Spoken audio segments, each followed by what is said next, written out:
Bentornati in un nuovo appuntamento con le previsioni meteo, caldo agli sgoccioli. Siamo giunti alla fase finale dell'ondata di caldo di matrice africana che coinvolge maggiormente le regioni del centro-sud, ma anche la pianura padana con picchi di 30 gradi toccati, pensate. Subiremo però nel corso dei prossimi giorni un lieve cedimento proprio a causa di correnti più fresche e umide di matrice atlantica che causeranno una lieve flessione termica al nord sulle regioni tirreniche, mentre il sud continuerà a toccare picchi di 30-31 gradi, pensate, specie sul comparto ionico, almeno fino alla giornata di domenica, mentre come vedete questa è la situazione. A partire dal 5 del mese assisteremo a un cedimento proprio per la spinta di correnti più fredde di matrice artica che riusciranno in parte a coinvolgere anche il nord Italia, ma questo provocherà un calo anche della quota neve attorno ai 1700-2000 metri, pensate, nelle zone prealpine, con le correnti umide atlantiche che si scontreranno con tali flussi e porteranno una maggiore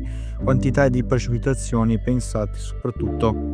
sul nord Italia e come vedete anche sul comparto tirrenico in parte, specie sul Lazio e in parte anche sulla Campania, ma saranno più le regioni del nord, quelle tirreniche, le più esposte a rischio di precipitazioni e forti temporali con grandini. Sabato assisteremo ancora a una relativa pausa, però con flusso di correnti umide che spingeranno già e porteranno un aumento di nuvolosità alta in transito al nord, con forti temporali che già azioneranno nel pomeriggio sulla Francia, sulla Germania, mentre i nubifragi continueranno invece a insistere sulla Spagna. Ed ecco come a partire dalla giornata di domenica assisteremo alla discesa a partire dal pomeriggio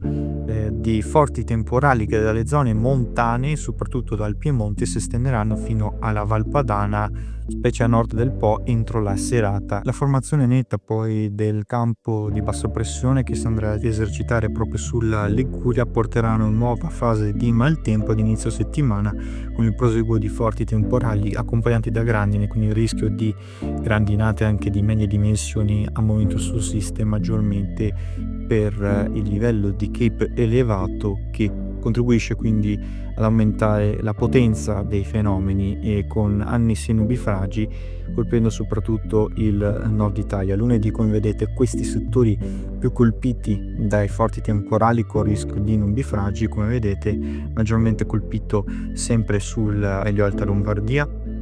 anche sul Veneto orientale e il Friuli Venezia Giulia, anche in parte sulla Alta Toscana e Liguria, fino a avvicinarsi alla città di Napoli, quindi sul comparto tirrenico.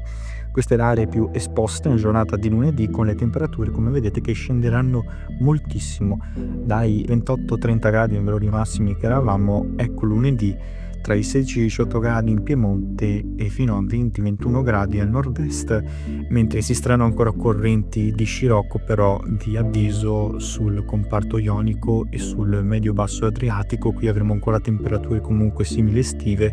tra i 25 e i 28 gradi con punte ancora di 29, soprattutto sulla Puglia, sulla Basilicata. Queste le aree più esposte. Nella giornata di martedì assisteremo ancora della instabilità ancora marcata sulle regioni del nord, con un clima un po' più fresco, flusso di correnti più fresche da nord-est, continuerà a mantenere temperature anche fino sotto la media, pensate, con piogge temporali durante i pomeriggi, quindi il pomeriggio sarà più favorevole alla formazione di temporali fino alla serata, poi alternati comunque a vari soleggiamenti nel corso del tardo pomeriggio e nella mattinata. Soprattutto il flusso di correnti settentrionali porterà sempre a un ulteriore abbassamento termico, con nevicate che potremo avere addirittura attorno ai 1800-2000 metri, specie sulle Dolomiti. Almeno fino a giovedì potrà persistere questa circolazione con una prevalenza di correnti umide ancora di matrice oceanica che poi andranno a collegarsi